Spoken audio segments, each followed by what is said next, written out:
Hello friends, कैसे हो आप सब? अच्छे हो ना? मैं इंदु जैन आपका एक बार फिर से स्वागत करती हूँ आपकी अपनी रसोई यम्मी एंड हेल्दी में। आज इस किचन में हम बनाएंगे मूंग दाल और आटे की मठरी। मठरी तो आप हमेशा घर में बनाते हैं, पर ये जो लच्छेदार क्रिस्पी सी मठरी दिख रही है, ये हमने बनाई है आटे और मूंग की दाल के साथ। और एक एक लच्छा देखिए इसका किस प्रकार खुला हुआ है और क्रिस्पी इतनी। अभी आवाज़ सुनिए इसकी, है ना ये क्रिस्पी। तो इसे हम बनाएंगे मैदे की बजाय आटे के साथ। तो देखते हैं हमें क्या क्या सामान की ज़रूरत होती है इसके लिए। सबसे पहले हमने ली है 1 कप मूंग की दाल। इसे हमने 2-3 घंटे पहले अच्छा से धो करके भिगो दिया था।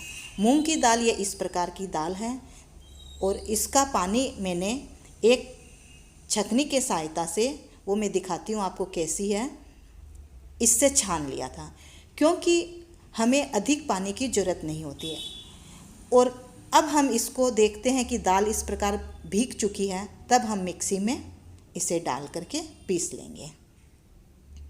दाल को पीसने के लिए हम पानी का प्रयोग नहीं करते हैं, और अगर आपकी मिक्सी सपोर्ट नहीं कर रही हो बिना पानी के पीसे, तो आप थोड़ा सा ही पानी का प्रयोग कीजिएगा, ज़्यादा का नहीं। तो चलिए मैं पीस लेती हूँ। ये देखिए मैंने पीस ली है और ये कुछ दरदरी सी है। हमें ऐसी दाल से नहीं बनानी, हमें एकदम बारीक दाल चाहिएगी। तो हम एक बार और पीस लेते हैं इसको। अब यह दाल हमारी सही से पीसी गई है। अब इस दाल को हम प्रयोग में लेंगे आटा गूंथने के लिए। ये आटा मैंने लिया है 2 कप और इसमें डाला है 1 टीस्पून नमक। याद रखिए, मूंग दाल 1 कप तो आटा 2 कप। थोड़ी सी अजवाइन मसल करके डाल देती हूँ खुशबू के लिए। अब थोड़ी सी इसमें हम डालेंगे कसूरी मेथी। कसूरी मेथी को भी रगड़ के डाल देती हूँ। और थोड़ा सा ट्विस्ट देने के लिए हम इसमें चाहे तो प्रयोग कर सकते हैं चिली फ्लेक्स का। अगर आपको नहीं पसंद हो तो आप मत डालिएगा, पर अच्छे से लगते हैं, देखने में भी सुंदर लगेंगे। तो 1 चम्मच करीबन मैंने इसे भी डाल दिया। अब मैं दाल की सहायता से, अरे नहीं, अभी तो हमें इसमें मोयन भी तो देना है, तो मैंने 2 चम्मच का मोयन दिया है।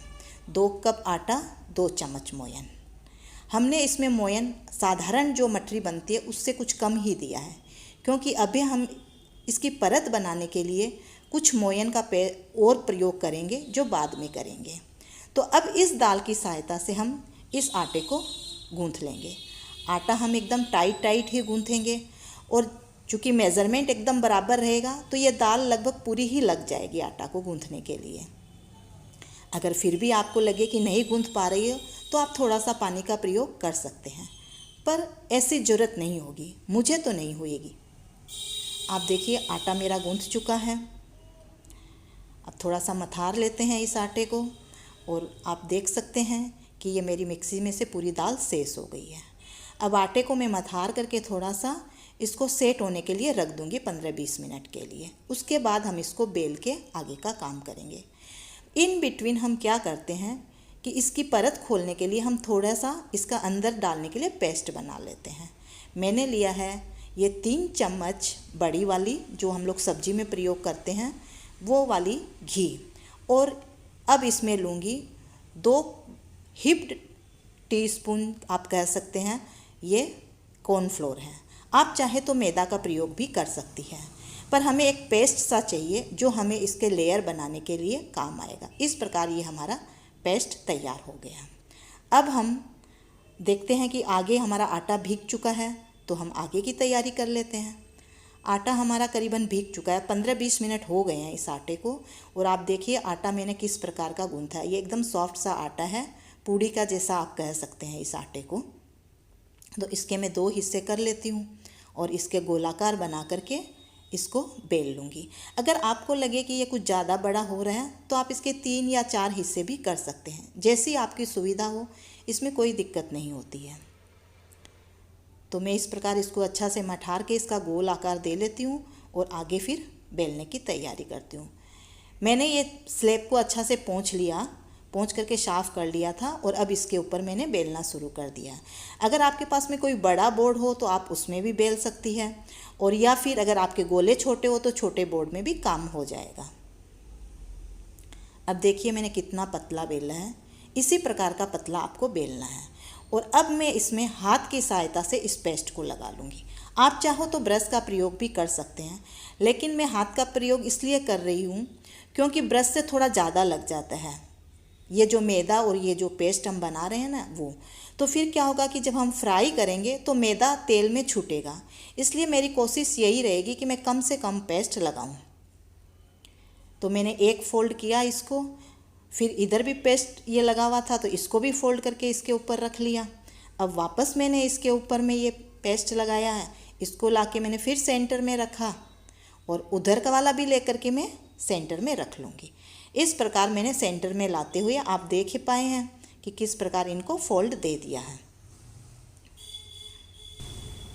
अब हम लोग आगे भी इसी प्रकार बेल लेते हैं, पर इस बार बेलते वक्त हम ये ध्यान रखेंगे कि हमें इसे गोलाकार आकार नहीं देना है, बल्कि लंबा ही आकार देंगे।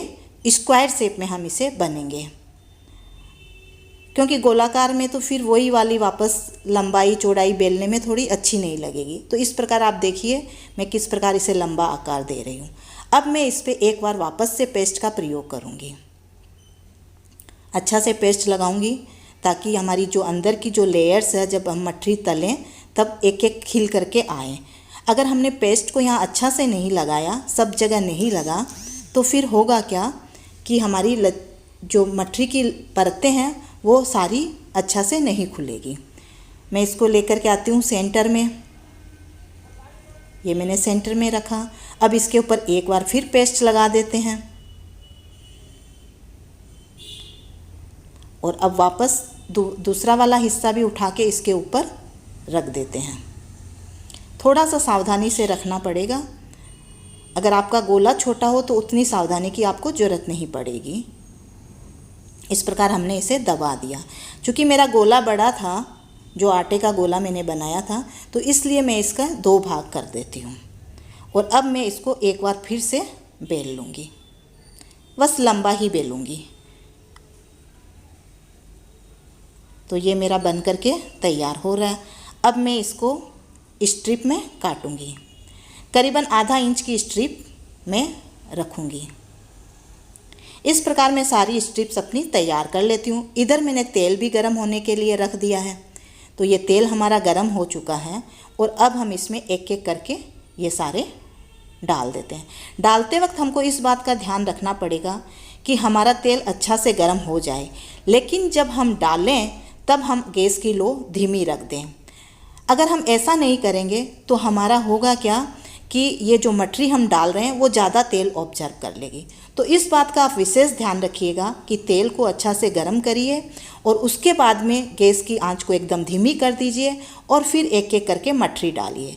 ज़्यादा मठरी भी एक साथ में मत डालिएगा और अभी इसको उलट पुलट भी मत कीजिएगा। हाँ, जैसे मैंने झरिया से दबाया था वैसे आप दबा सकते हो। जब ये पक जाएंगे, हल्के हमें दिखेंगे कि आधे पक गए हैं, तब हम इनको पलटेंगे। आप देख रहे हैं ये आधे से पक से गए हैं। अब मैं इनको धीरे धीरे करके पलट देती हूँ।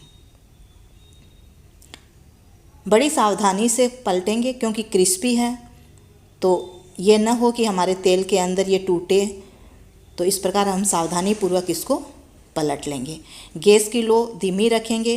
फिर जब हम दूसरा वाला वापस डालेंगे इसके अंदर, तब फिर वापस हम गैस को लो को तेज़ करके तेल को गरम करेंगे, गैस की आंच धीमी करेंगे और फिर तल लेंगे। इस प्रकार हम सारे ये तलते जाएंगे। आप देख रहे हैं ना ये कितने सुंदर मेरे बन करके तैयार हुए हैं। तो आपको कैसे लगे आप ज़रूर बताइएगा। आपको अच्छे लगे तो मेरे को कमेंट ज़रूर कीजिएगा। इस रेसिपी को भी ट्राई कीजिएगा और लाइक, सब्सक्राइब और शेयर करना तो ना भूलिएगा। मिलते हैं फिर किसी नए वीडियो के साथ। तब तक के लिए बाय बाय। जय जिनेंद्र।